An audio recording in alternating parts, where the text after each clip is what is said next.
बातें करते हम खेतों की और उसके रखवाली की, बाग बगीचा फल फूलों और फसलों की हरियाली की। हम बीजों की बातें करते उत्तम जल संसाधन की, हम तकनीकी बातें करते फसलों के उत्पादन की। हर किसान का सपना सच हो जीवन सुखद बनाने को, गाँव-गाँव के हर आंगन का प्यारा सा ही दर्शन। कृषि दर्शन, कृषि दर्शन, कृषि दर्शन, कृषि दर्शन, कृषि दर्शन, कृषि दर्शन, कृषि दर्शन, कृषि दर्शन। किसान भाइयों जोहार, नमस्कार। हम फिर से हाजिर हैं वादे के मुताबिक नई और लाभकारी जानकारियों के साथ। तो आइए कार्यक्रम की शुरुआत करते हैं और सबसे पहले देखते हैं कृषि समाचार। नमस्कार, कृषि समाचार में आपका स्वागत है। मैं हूं श्वेता। आइए देखते हैं आज कृषि समाचार में क्या है खास। सब्जियों की तोड़ाई समय पर करें। एग्रीस्टैक योजना के तहत किसानों की बनेगी फार्मर आईडी। गर्मा भिंडी की खेती के लिए अनुशंसित प्रभेद में लगाएं वर्षा उपहार। अब समाचार विस्तार से। सब्जियों की तोड़ाई समय पर करें। समय पर तोड़ाई करने से अच्छी सब्जी मिलती है। रेशे की मात्रा अधिक होने से मांग घट जाती है। तोड़ाई में विलंब होने से फलन भी कम हो जाता है। भिंडी में हर एक तीसरे दिन फल तोड़ना चाहिए। खीरा, नेनुआ, कद्दू को भी नाजुक रहने पर ही तोड़ना चाहिए। देश में संचालित योजनाओं का लाभ किसानों तक पहुंचाने के लिए एग्रीस्टैक योजना की शुरुआत की गई है। इस योजना के तहत किसानों की एक फार्मर आईडी बनाई जा रही है। आगामी 31 मार्च तक प्रत्येक ग्राम पंचायत मुख्यालय पर 3 दिवसीय शिविर का आयोजन किया जाएगा, जहां किसानों की फार्मर आईडी बनाई जाएगी। इन शिविरों में किसान जिला प्रशासन द्वारा निर्धारित तिथियों को अपना रजिस्ट्रेशन करवा सकेंगे। किसान भाई, यदि आप गर्मा मूंग की खेती किए हैं तो बदलते मौसम में थ्रिप्स कीड़े से मूंग की फसल को बचाएं। ये कीड़े फूल से रस चूसते हैं और फूल गिर जाता है, जिससे पैदावार प्रभावित होता है।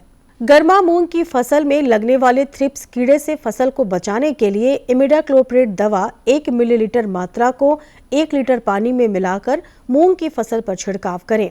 इससे थ्रिप्स कीड़े का नियंत्रण होगा और पैदावार अच्छी होगी। अगर आप गर्मा मूंग की खेती कर रहे हैं, क्योंकि मौसम में बदलाव हो रहा है, तो ऐसी परिस्थितियों में थ्रिप्स कीड़े का काफ़ी प्रकोप होता है। ये फूलों से रस चूस लेते हैं और जिससे फूल गिर जाता है और उसकी जो है पैदावार नहीं होती है, पॉट नहीं बनते हैं। अगर जिन किसान भाइयों के खेत में इसका प्रकोप दिख रहा है तो वो इमिडाक्लोप्रिड नाम की दवा को 1 मिलीलीटर मात्रा को 1 लीटर पानी में मिला करके उसको छिड़काव करें, उससे बचाव हो जाएगा। गर्मा भिंडी की खेती आज से राज्य के 5 प्रमुख नगरों के अधिकतम और न्यूनतम तापमान कुछ इस प्रकार दर्ज किए गए। कतार से रांची का अधिकतम तापमान 32 डिग्री सेल्सियस और न्यूनतम 19 डिग्री सेल्सियस रखें। बेहतर उत्पादन के लिए अनुशंसित प्रभेद में परभनी क्रांति, जमशेदपुर का अधिकतम तापमान 36 डिग्री सेल्सियस और न्यूनतम 21 डिग्री सेल्सियस। गर्मा भिंडी की खेती के लिए जल निकासी वाली हल्की मेदिनीनगर का अधिकतम तापमान 22 डिग्री सेल्सियस और न्यूनतम 17 डिग्री सेल्सियस 100 किलोग्राम, स्फूर 50 किलोग्राम और देवघर का अधिकतम तापमान 38 डिग्री सेल्सियस और न्यूनतम 22 डिग्री सेल्सियस। समतल जमीन में सीधी बुआई करें और 5 से 7 दिनों पर, जबकि धनबाद का अधिकतम तापमान 37 डिग्री सेल्सियस और न्यूनतम 21 डिग्री सेल्सियस। किसान भाई बागवानी में निकौनी के लिए नूतन खुरपा नामक कृषि यंत्र का प्रयोग कर सकते हैं। इसकी कार्य क्षमता 6 से 8 डिसमिल प्रतिदिन है। आज की विशेष जानकारी है मिर्च फसल में बरूथी कीट की रोकथाम के बारे में। मिर्च फसल में बरूथी कीट लग जाए तो फसल की क्षति होती है और उपज में भी कमी आ जाती है। किसान भाई, आप अपने मिर्च फसल में बरूथी कीट की रोकथाम के लिए फसल पर वर्टीमेक दवा से बने घोल का छिड़काव करें। और अब एक नजर राज्य के 5 प्रमुख शहरों के मौसम के मिजाज पर।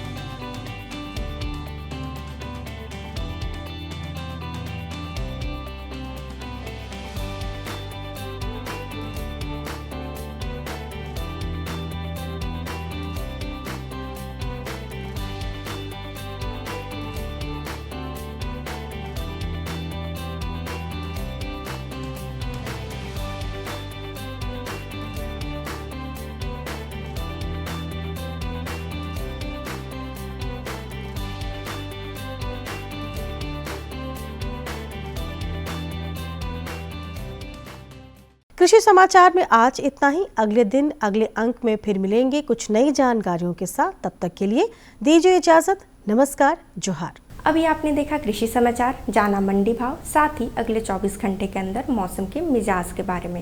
यहाँ हम रुकेंगे एक छोटे से विराम के लिए, पर आप कहीं जाइएगा नहीं, क्योंकि विराम में भी है आपके लिए संदेश।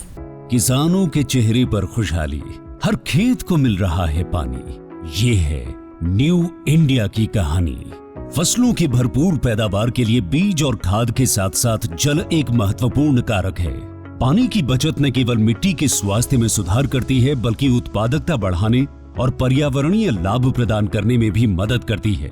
इसके अलावा पानी की उतनी ही मात्रा से लंबे समय तक सिंचाई तथा विस्तारित क्षेत्र में सिंचाई करने में भी मदद मिलती है।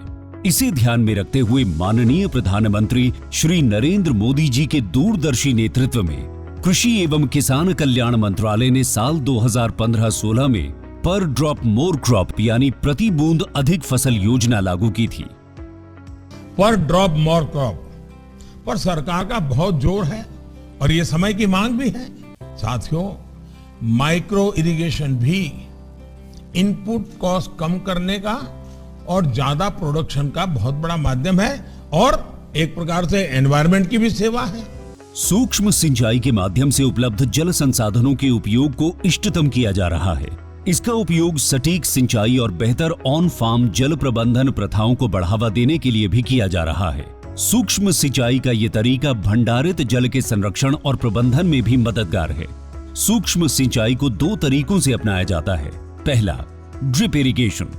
इस तकनीक में पानी को पौधों की जड़ों पर बूंद बूंद करके पहुंचाया जाता है। इस कार्य के लिए पाइप, नलियां तथा एमीटर का नेटवर्क लगाना पड़ता है। इसे टपक सिंचाई या बूंद बूंद सिंचाई भी कहते हैं। दूसरा तरीका है स्प्रिंकलर इरिगेशन। इस तकनीक में दबाव के तहत पानी का छिड़काव किया जाता है और बारिश के रूप में पाइपों के नेटवर्क से जुड़े नोजल सेट के माध्यम से पौधों पर बरसाया जाता है। योजना के मूल्यांकन से पता चला है कि माइक्रो इरिगेशन से जल उपयोग दक्षता में लगभग 30 से 70% तक सुधार हुआ है। विभिन्न फसलों की उत्पादकता में 9 से 60% तक की वृद्धि हुई है तथा गुणवत्ता भी बढ़ी है। किसानों की आय में 10 से 69% तक की बढ़ोतरी हुई है। पंपिंग में विद्युत ऊर्जा और डीजल की बचत हो रही है। साथ ही इससे ग्रामीण क्षेत्र में रोजगार के अवसर भी उत्पन्न होते हैं। पर ड्रॉप मोर क्रॉप यानी प्रति बूंद अधिक फसल के तहत ड्रिप और स्प्रिंकलर सिस्टम के लिए सरकार छोटे और सीमांत किसानों को 55% और अन्य किसानों के लिए 45% की सहायता प्रदान करती है। इसके अलावा कुछ राज्य सूक्ष्म सिंचाई को प्रोत्साहित करने के लिए किसानों को अतिरिक्त सब्सिडी भी प्रदान करती है। इसे लगाने के लिए एक लाभार्थी को अधिकतम 5 हेक्टेयर क्षेत्र में सूक्ष्म सिंचाई हेतु सहायता मिलती है। पिछले 9 वर्षों में प्रति बूंद अधिक फसल यानी PDMC योजना के माध्यम से सूक्ष्म सिंचाई के तहत लगभग 78 लाख हेक्टेयर क्षेत्र को कवर किया गया है, जो कि 81% से अधिक सूक्ष्म सिंचाई कवरेज है। इसके अलावा सूक्ष्म सिंचाई के कवरेज के विस्तार के लिए नाबार्ड के साथ मिलकर 5,000 करोड़ रुपए की सूक्ष्म सिंचाई कोष यानी MIF बनाया गया है एवं इस कोष को 10,000 करोड़ रुपए तक बढ़ाना प्रस्तावित है। पर ड्रॉप मोर क्रॉप योजना का लाभ पाने हेतु अपने नजदीकी कृषि एवं उद्यान विकास के कार्यालय से संपर्क करें। माननीय प्रधानमंत्री श्री नरेंद्र मोदी जी के मार्गदर्शन में देश का किसान अब आत्मनिर्भर होकर खुशहाली की ओर अग्रसर है। देश अब संकल्प से सिद्धि की ओर बढ़ चला है।